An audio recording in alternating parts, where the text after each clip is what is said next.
pienso que todo el mundo nace con un propósito, pero que las opiniones ajenas te van apartando de ese propósito y que desde que muy chiquititos tratamos de encajar en un molde ajeno para tratar de ser aceptados, de que nos amen, de que nos quieran. Y cuando llevas mucho tiempo separado de tu esencia, por tratar de encajar en un molde que no es el tuyo, llega un momento que no sabes quién eres. Y ahí es cuando la gente se siente perdida y aunque tenga una vida más o menos estable, no es feliz, le pasa algo y no sabe lo que le pasa. Bueno, lo que nos pasa a todos cuando vamos cumpliendo cierta edad, algunos antes que a otros, pero la realidad es que nos han enseñado que para tener amor necesitamos atención. Esa es la asociación que nosotros hemos hecho y desde muy chiquititos reclamamos la atención de nuestros padres, nuestros amigos, nuestros profesores, así que dejamos de hacer lo que a nosotros nos gustaba para hacer lo que a ellos les gustaba.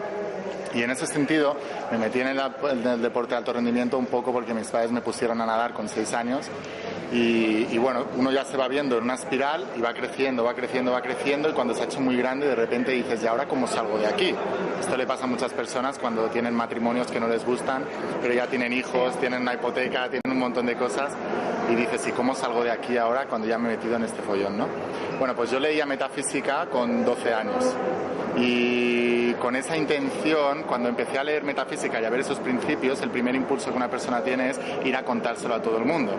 De tal manera que yo tenía mi libro de metafísica y se lo fui a contar a todos mis amigos de alto rendimiento. ¿Y qué recibí? Pues críticas, burlas, se metieron conmigo.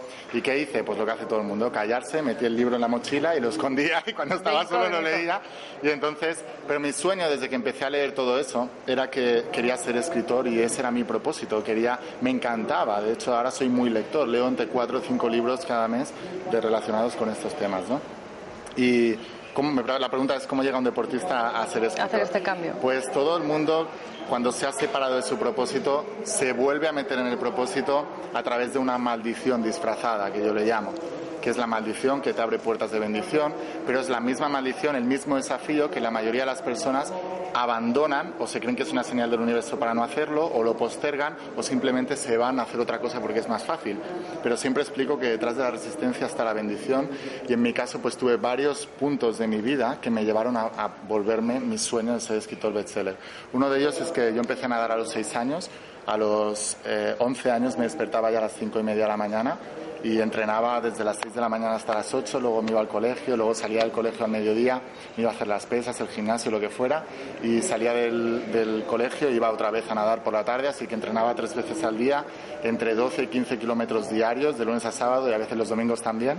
Estás cansando de escucharlo, ¿no? No, es que estoy diciendo qué agotamiento, no que me estoy cansando, es que estoy agotada ya. Bueno, pues imagínate una persona súper deportista, además no nací con mucho talento para el deporte porque no era mi propósito, pero a base de fuerza de voluntad forcé la situación y logré ganar medallas y de repente pues quedaba campeón de Cataluña, me iba a campeonatos de España, estaba en el podium del campeonato de España y cuando las cosas te van bien todo el mundo quiere estar alrededor, así que tenía muchos amigos. Ajá. Y de repente con 14 o 15 años me empecé a encontrar súper cansado, no acababa los entrenamientos, salía con fiebre y me fui al médico y me diagnosticaron síndrome de fatiga crónica y fibromialgia, que son enfermedades degenerativas, autoinmunes. El médico me dijo, por supuesto, no puedes volver a nadar nunca más.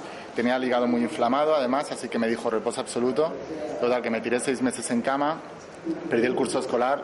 La primera semana me llamaron todos mis amigos, después de una semana dejaron de llamar y cuando llevaba varias semanas solo en casa, sin colegio, sin natación, sin amigos, cogí depresión y cuando llevaba varios meses o varias semanas ya con depresión, de repente mi mente se empezó a cuestionar si valía la pena o no seguir aquí en esta vida. Así que en uno de esos momentos tomé una decisión basada en la desesperación y en tratar de evitar ese sufrimiento y ese dolor. Y cuando ya tenía todo preparado para acabar con todo, de repente fue cuando conecté con eso que luego llamé La voz de tu alma, que paradójicamente se convirtió en mi primer bestseller. O sea, que a través de esa maldición conecté con mi bendición, conecté con mi propósito, conecté con lo que iba a ser el título de mi libro. Y cuando mi mente estaba ya a punto de cometer esa locura y mi mente me decía, Laín, se acabó, ya no vale la pena, ahí fue cuando conecté con esa voz interna que hacía años que no la escuchaba, desde que era niño, y que me decía, Laín, no lo hagas. Y además me dijo varias cosas. Me dijo, Laín, el dolor no acaba contigo. Puede que tú dejes de sufrir, pero se lo vas a traspasar a las personas que más amas, que se van a quedar aquí. Así que decidí enfrentar la situación y tomé la decisión más grande de mi vida, que era que nadie me iba a etiquetar jamás. Así que empecé a entrenar otra vez, aparecieron más las resistencias, seguí entrenando, pero detrás de la resistencia siempre está la bendición, y el resultado fue que 1 año y medio después me planté en el Campeonato de España y fui campeón de España, no solo una vez, sino 2 veces, en 50 libres y 50 mariposas, las pruebas que más gente nadaba, y ahí me clasifiqué para el Campeonato de Europa, y en el Campeonato de Europa fui finalista entre los 8 mejores de toda Europa, solo 1 año y medio después de haber recibido esa noticia del médico. Así que creo profundamente que el propósito de vida está detrás de la resistencia, porque el universo conoce muy bien a las personas y sabe que queremos aquello que no tenemos. Así que te quita aquello que quieres, y aquello que le has venido a entregar, aquello que más deseas es exactamente lo que le has venido a entregar al mundo. La objeción te lleva a la obsesión. Así que ¿qué hace el universo? Te quita lo que quieres para que lo desees más, y se asegura de que al tener esa divina obsesión vas a pasar por todas las dificultades, por todos los desafíos, para ir aprendiendo lo que tienes que aprender en cada paso y poder alcanzar tu máximo potencial. Y una vez lo has alcanzado, entonces ayudas a los demás, que es lo que hice con el libro de Tu Alma. Y bueno, pasaron muchas más cosas. También tuve un desafío económico en el año 2010, fruto de la programación que tenía mía y de mis padres y de las generaciones atrás, porque en la Biblia se dice hasta la 4ª generación, el transgeneracional también lo dice, la biodescodificación, así que no es nuevo nada de esto. Sin embargo, se nos pasa desapercibido muchas cosas. Y lo que yo he visto es que vamos arrastrando las maldiciones de generación en generación, y la maldición económica iba pasando de generación en generación, y también en mi caso me estaba afectando. Y en el año 2010, una vez más, volví a tener problemas económicos, los mismos que habían tenido mis padres, mis abuelos, mis bisabuelos, mis tatarabuelos, y estaba en una universidad privada en Madrid y de repente me quedé sin dinero, me quitaron la beca deportiva y no tenía escapatoria. Y utilizando los principios de la metafísica, de la física cuántica, de la ley de atracción, todo lo que había leído desde los 12 años hasta la actualidad, pero en ese momento de desesperación no me quedó más remedio que hacerlo. Por eso siempre digo que siempre tenemos una excusa hasta que no nos queda más remedio o ya nos ha dolido lo suficiente, y ahí es cuando aplicamos lo que sabemos. Siempre digo, leer no sirve de nada si no lo aplicas. El conocimiento no es poder, la ejecución sí.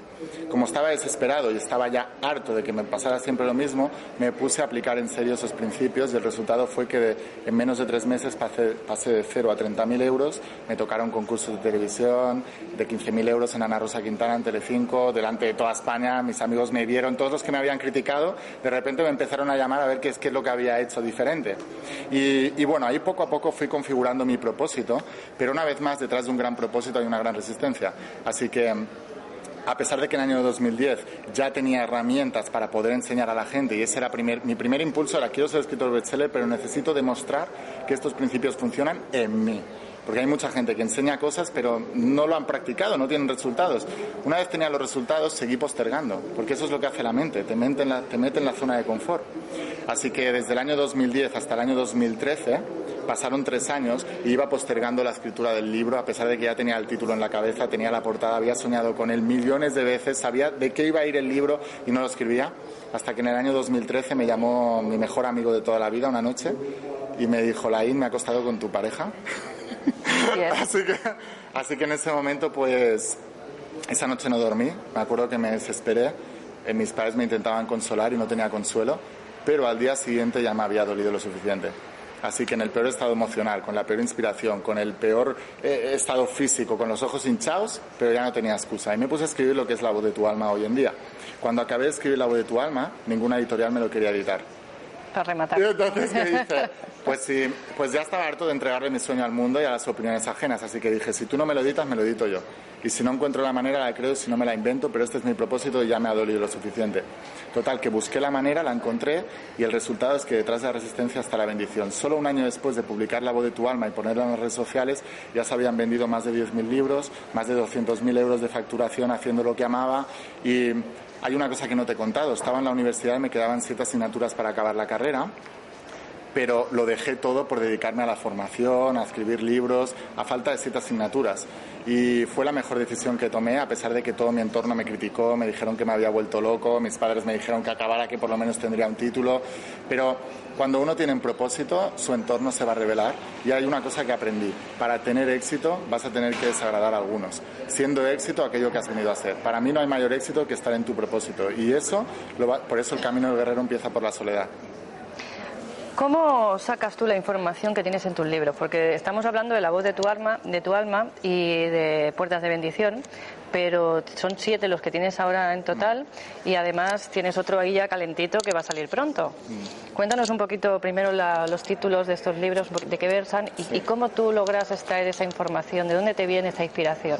Bueno, no sé quién era, si era Pablo Picasso, creo, que decía la inspiración que me pille trabajando, ¿no? O sea, que sí. Detrás de un gran logro siempre hay muchas horas de trabajo, pero cuando tú tienes una divina obsesión y estás en lo que tú amas, de repente ya no estás trabajando, sino que te estás dedicando a algo. Así que dejas de tener la sensación de esfuerzo, sino que tienes la sensación de entregarte a un propósito superior. Así que para mí no ha sido ningún esfuerzo hacer todo eso.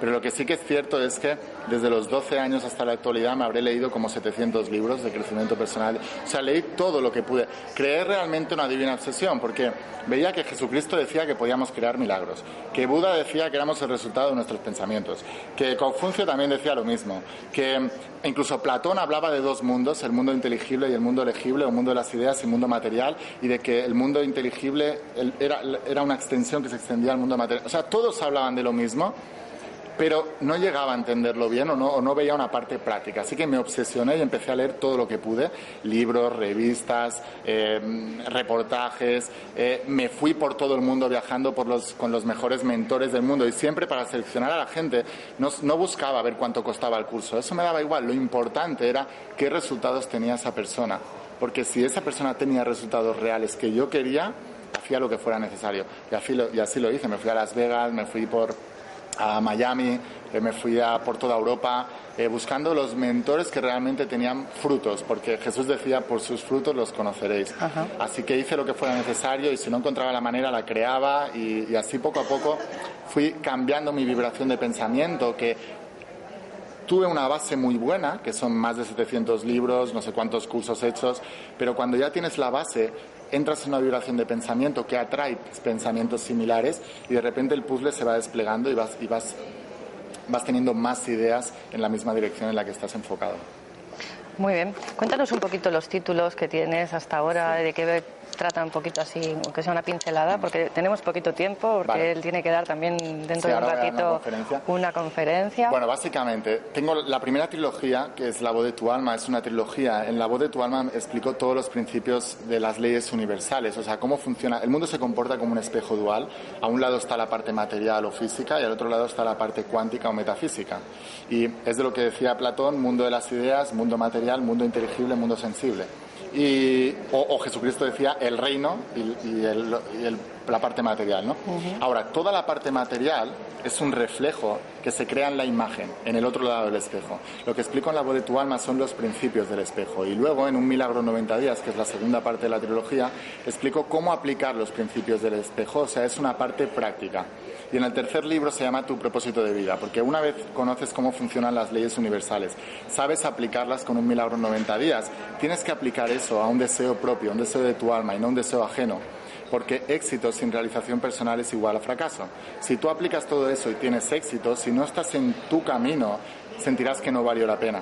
Y por eso hay mucha gente que aparentemente tiene éxito a ojos de la sociedad, pero son los amargados. Porque tienes que estar en tu camino, tienes que estar en tu estrella, no puedes brillar en estrella ajena, tienes que estar en tu molde, no en el molde ajeno. Luego escribí Vuélvete Imparable 1 y volumen 1 y 2, porque ese es un libro enfocado a la acción. Para mí, las personas somos demasiado teóricos y muy poco prácticos. Y una vez tienes la teoría, tienes que impulsarte a ti mismo para pasar a la acción. Eso es Vuélvete Imparable, volumen 1 y 2. Y después escribí el libro de Cómo atraer el dinero, que son todos estos principios, pero aplicados a la parte económica, a la parte de dinero, porque es una de las partes que más se resiste a la gente. Porque hay unos principios que dicen que tienes que estar desapegado del deseo, pero es muy difícil desapegarte del dinero porque tienes constantemente presión por pagar deudas, por pagar la universidad y la necesidad. Entonces es muy difícil desapegarse, pero en ese libro explico qué es lo que yo hice para pasar de 0 a 30.000 euros, a pesar de que los necesitaba. Y ahora estoy con la segunda parte de la trilogía La voz de tu alma, que son Abriendo puertas de bendición, Sanación del alma y fe, que es la continuación de esa primera trilogía, donde ahondo mucho más en los principios del espejo para todos aquellos que quieran volverse unos maestros. Todo esto se puede aplicar también, por ejemplo, a personas que tengan una enfermedad. Tú ya sé que me has dicho que has pasado por una época con 2 enfermedades importantes autoinmunes y que realmente yo te veo estupendo, me imagino que de salud estás perfecta. Perfecto ya. Mira, detrás de la resistencia está la bendición. Paradójicamente, ahora soy una de las personas que tiene más energía que yo he visto o que yo conozca. Sin embargo, tuve una enfermedad que era precisamente de energía baja, síndrome de fatiga crónica. Sí. ¿Y todo esto se puede aplicar a la sanación de una enfermedad? O sea, ¿cualquier persona puede aplicar estos principios para sí, para sanarse? Sí, cuando hablamos de enfermedades es un tema delicado, entonces no quiero hablar demasiado de eso, yo hablo solo de mi experiencia, pero lo que sí que te quiero decir es que la ciencia ha admitido que al menos el 80% de las enfermedades son psicosomáticas. Sí. Psicosomáticas, soma en griego significa cuerpo y psique significa mente o alma. Quiere decir que la mente y el alma enferman al cuerpo, así que la mayoría de las personas están tratando de sanar el cuerpo pensándose que son la causa, pero el cuerpo es el efecto. Así que si quieres sanar el efecto, si quieres cambiar el efecto, si quieres cambiar el reflejo del espejo, te tienes que ir a la causa, te tienes que ir a la mente o al alma. Y ese es el proceso que tenemos que hacer. Si nos pasamos la vida sanando efectos, siempre volverán a reproducirse. Tienes que quitar las malas hierbas de raíz, así que nos tenemos que ir a la raíz, porque si quitamos solo la superficie, volverán a hacer una y otra vez. O sea que tú lo que sanas es el conflicto que origina la enfermedad cuando Totalmente. aplicas estos principios en ti. No me refiero a ti que tú sanes a los demás, sino que Yo no sano a nadie. De hecho, cuando... Sí, de hecho Jesús decía, cuando sanaba a los enfermos, le decía, tu fe te ha salvado. Sí, sí. No decía yo te he sanado, tu fe te ha salvado, porque nadie sana a nadie, es la propia fe de la persona, la propia creencia, la propia idea de que se va a sanar lo que sana. Entonces podemos ser canales muchas personas para sanar a otros a través de una palabra, de una imposición de manos, de lo que sea, pero tu fe te ha salvado. ¿Te has encontrado a alguien que tenga tanta falta de fe que no sea capaz de caminar por las brasas, por ejemplo? No, en los eventos todo el mundo camina. Y te digo, han pasado desde niños de 6 años hasta la mujer más mayor tenía 84, 85 años y han pasado por un lecho de brasas porque muchas personas, o sea, la misma fuerza que le hace a una persona decir es que soy demasiado mayor o demasiado joven, es la misma fuerza que le hace a una persona decir es que no estoy preparado o no es mi momento, es la misma fuerza que es el miedo. Y ese miedo viene de la mente y es la misma fuerza que la fe. Por eso siempre se dice que el miedo y la fe son creadores, porque la fe y el miedo es la expectativa de que algo va a suceder. En el caso del miedo, algo negativo, en el caso de la fe, algo positivo. Por eso decía Jesús, según tu fe te es dado. Es decir, según tu convicción de que eso que tú quieres va a ocurrir, sin ningún tipo de dudas. ¿Y cuando el problema en sí se trata de la falta de fe? Entonces te tienes que ir al origen. ¿Qué ha originado esa falta de fe? Porque los niños tienen fe. Sí. El problema es que llega un momento que tienen falta de fe, porque las mismas imposiciones que los adultos han recibido de sus padres y de sus padres de sus abuelos y de sus abuelos de sus bisabuelos, las van transmitiendo de generación en generación. Esa sensación de limitación, de que el universo es algo limitado, cuando el universo es algo ilimitado y que por supuesto hay unas leyes de gestación y el universo se tiene que ir reconstruyendo para darte tus deseos, pero como es dentro es fuera, como es arriba es abajo. Así que tenemos que cambiarlo de dentro para cambiarlo de fuera. ¿Y hay algún límite para aplicar todo esto? O sea, ¿tenemos realmente una limitación de decir se puede llegar hasta aquí, pero de aquí ya no podemos pedirle peras al olmo? Cuando tú estás en sí, hay un límite. El límite es si estás pidiendo algo que no es un deseo de tu alma y es un deseo ajeno. Por ejemplo, cuando el universo te ha preparado para cumplir tu propósito. Si tú mides 1,50 y quieres ser jugador del NBA, a lo mejor te has dejado engañar por un estereotipo ajeno. No lo dirás por mí, ¿verdad? No. Pero a lo mejor te has dejado embaucar por un estereotipo creado por la sociedad, pero no es un verdadero deseo del alma. De tal manera que ¿qué hace un chico con 12 años leyendo metafísica cuando nadie en su entorno lee metafísica, ni sus padres? Al contrario, le provoca un conflicto leyendo espiritualidad, metafísica y todas estas cosas, ¿no? Esa persona está en un propósito. Así que la única limitación es estar en un deseo que no es propio, un deseo ajeno. Pero si estás en tu estrella, brillarás, a pesar del miedo, la duda y la preocupación, siempre y cuando tengas fe, que la fe es igual a acción, enfocada e intuitiva hacia ese sueño.